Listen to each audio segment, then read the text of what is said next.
भाग 26। काम्या पढ़ते पढ़ते चुप हो गई और कबीर को जलती निगाहों से देखने लगी, जबकि कबीर उसे देखकर मुस्कुरा रहा था, जैसे कह रहा हो तुम इसी के लायक हो।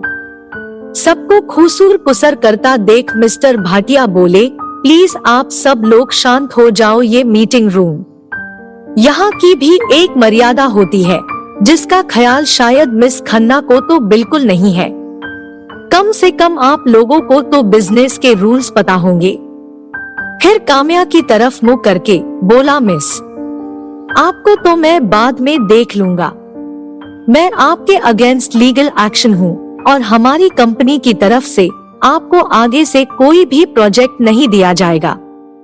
हमारी कंपनी आपके साथ अब कोई भी काम नहीं करेगी।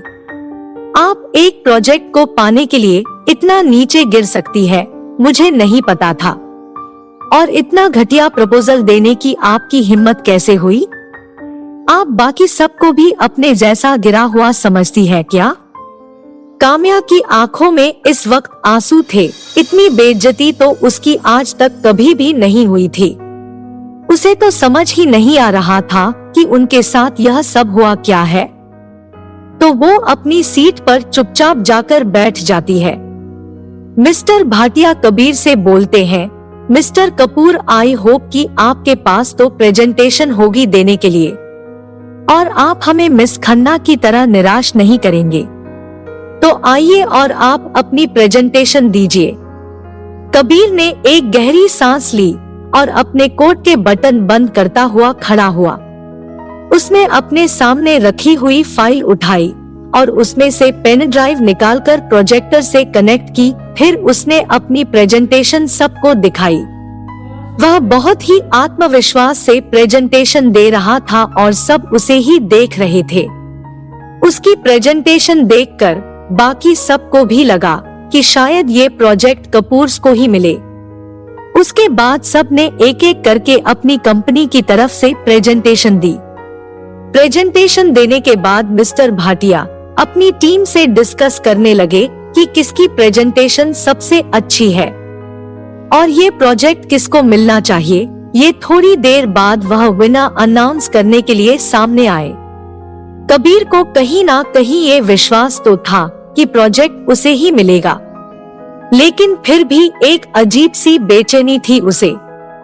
मिस्टर भाटिया बोले, लेडीज एंड जेंटलमैन, वैसे तो सारी प्रेजेंटेशन ही बहुत अच्छी थी, लेकिन प्रोजेक्ट तो किसी एक को ही मिलेगा।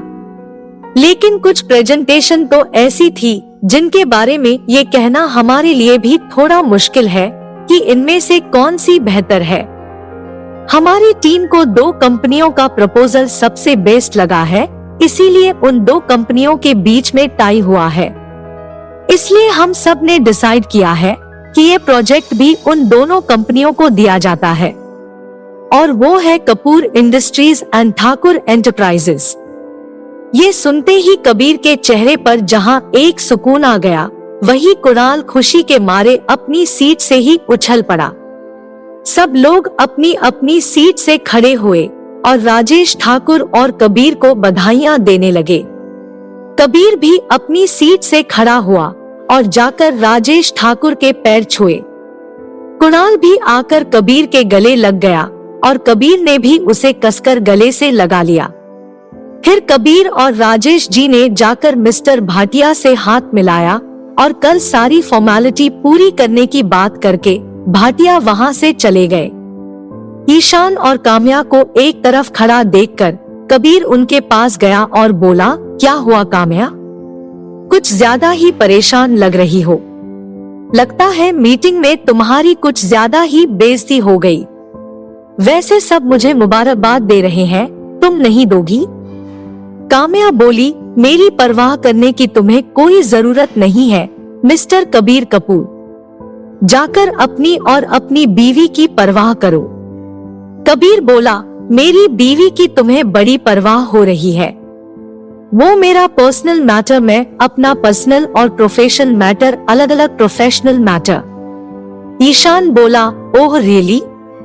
लगता तो नहीं है। कबीर बोला, वैसे खेल तो अच्छा खेला था तुमने मुझे बर्बाद करने के लिए, लेकिन शायद तुम भूल गई कि मैं कबीर कपूर हूँ। अब मैं वो कबीर नहीं रहा जिसे तुम आसानी से पागल बना सकती थी।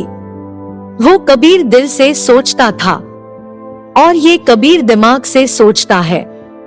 प्लानिंग तो तुम्हारी बहुत अच्छी थी, बट वो तो फ्लॉप हो गई। लेकिन नेक्स्ट टाइम अगर कोई प्लान बनाओ तो फूल प्रूफ बनाना। तुम तो मुझे बेवकूफ बनाने चली थी और देखो खुद ही बेवकूफ बन गई। बिजनेस में ओवर अच्छी नहीं होती। वैसे best of luck your future. Kamya बोली, वैसे मानना पड़ेगा तुम्हें कबीर। क्या किस्मत पाई है तुमने। पहले गर्लफ्रेंड और अब बीवी, दोनों ने ही तुम्हें धोखा दे दिया। तुम दोनों में से किसी का भी ट्रस्ट नहीं जीत पाए। तुम्हें लग रहा है कि मैं हार गई, लेकिन देखो तो मैं हार कर भी जीत गई। प्रोफेशनली ना सही, पर्सनल ही सही, तुम्हें बर्बाद तो मैंने कर दिया है कबीर। क्योंकि जितना मैं तुम्हें जानती हूँ, तुम ऐसी लड़की के साथ कभी भी रहना नहीं चाहोगे जो किसी और से प्यार करती हो। अब सोचो कि जीत का जश्न मनाओगे या हार का मातम। कबीर बोला, तुम्हें इतना खुश होने की कोई जरूरत नहीं है काम्या, क्योंकि मैं अपनी जिंदगी में ऐसी कोई वजह रहने ही नहीं दूंगा जिससे तुम्हें कोई खुशी मिले। तुम्हें क्या लगता है कि तुमने मेरी पर्सनल लाइफ कर दी है? नहीं, तुम अब भी गलत हो। तुम्हें क्या लगता है कि मैं रिद्धिमा को तुम्हारी वजह से छोड़ दूंगा तो तुम गलत हो। ऐसा कभी नहीं होगा। कबीर किसी को भी उस गलती की सजा नहीं देता जो उसने की ही ना हो। समझी तुम? ये कहकर कबीर उन दोनों के पास से चला गया और उस मीटिंग रूम आ गया। रिद्धिमा भी वही बाहर ही थी। उसने देखा सब कबीर और राजेश जी को कांग्रेट्स कर रहे हैं, तो वह समझ गई कि यह प्रोजेक्ट हो ना हो कबीर और राजेश जी को ही मिला है। यह देखकर वह बहुत खुश हो गई। रिद्धिमा ऊपर आसमान की तरफ देखते हुए बोली, थैंक यू भगवान, थैंक यू सो मच। आज आपने मेरी सुन ली। अच्छा हुआ यह प्रोजेक्ट कबीर और डैड को ही मिला है। थैंक यू, आपने मेरी गलती की सजा कबीर को नहीं दी। ईशान और काम्या गुस्से से मीटिंग रूम गए। वह दोनों जैसे ही बाहर आए तो उन्हें रिद्धिमा दिखाई दी। काम्या तो उसे घूरते हुए ही वहां से बाहर निकल गई, लेकिन ईशान उसके पास जाकर उससे बोला, तुम्हारी मेरे साथ इतना बड़ा धोखा करने की हिम्मत कैसे हुई? रिद्धिमा उसकी आंखों में देखते हुए बोली, अरे वाह, धोखेबाज को धोखा मिला तो कितना बुरा लग रहा है। और तुम्हारे मुंह से धोखे की बात अच्छी नहीं लगती। जो तुमने मेरे साथ किया है ना ईशान, उसके आगे तो ये कुछ भी नहीं है। और अच्छा ही हुआ तुम्हारे साथ। तुम्हें ये प्रोजेक्ट मिलना ही नहीं चाहिए था। तुम इसके लायक नहीं थे। जो लोग धोखे से कुछ पाना चाहते हैं, उन्हें कुछ भी नहीं मिलता। ईशान बोला, अरे वाह, छोटी सी चिड़िया के भी पर निकल आए हैं। अब गूंगे भी बोलने लगे हैं। लेकिन भूलो मत कि मैं भी ईशान खन्ना हूँ। तुम्हें इतनी आसानी से तो नहीं जाने दूंगा। मेरे साथ धोखा करने की कीमत तो चुकानी ही पड़ेगी। मैं तुम्हें बर्बाद कर दूंगा और तुम्हारे उस सो कॉल्ड हस्बैंड की जान ले लूंगा, देखना तुम।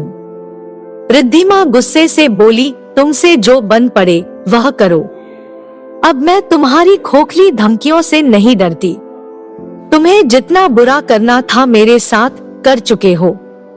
अब और कुछ भी बाकी नहीं बचा है, समझे तुम?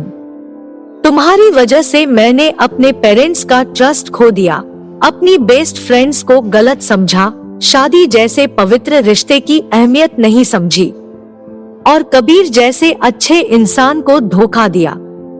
जानते हो, तुम्हारी वजह से आज मैं अपना सब कुछ खो चुकी हूँ। अब मेरे पास ऐसा कुछ नहीं है जो तुम मुझसे छीन सको। ईशान बोला, हाँ जाने मन।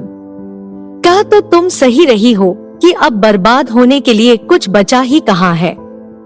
वैसे भी कबीर को तुम्हारी असलियत तो पता चल ही चुकी है। अब तो बस यह देखना है कि वह तुम्हारे साथ क्या करता है।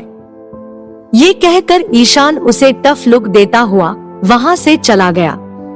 रिद्धिमा ने एक नजर कबीर को देखा तो उसके चेहरे पर ढेर सारी खुशी चमक रही थी। वह कबीर और अपने डैड के पास आई, लेकिन रिद्धिमा के आते ही राजेश वहां से हटकर किसी और के पास चले गए। रिद्धिमा को उनका बिहेवियर कुछ अजीब लगा, लेकिन फिर कुछ सोचकर उसने अपना सिर झटका और कबीर और कुणाल से बोली, कांग्रेट्स कबीर और कुणाल, तुम दोनों की मेहनत रंग लाई और फाइनली ये प्रोजेक्ट तुम्हें मिल ही गया। कबीर कुणाल एक साथ बोले थैंक यू। फिर रिद्धिमा राजेश जी के पास गई और अपने डैड के गले लगकर बोली कांग्रेट्स डैड। लेकिन राकेश जी उसे खुद से दूर करते हुए बोले, रिद्धि बेटा, मुझे आपसे ऐसी उम्मीद नहीं थी। क्यों किया आपने यह सब? और ये कहकर वो भी वहां से चले गए।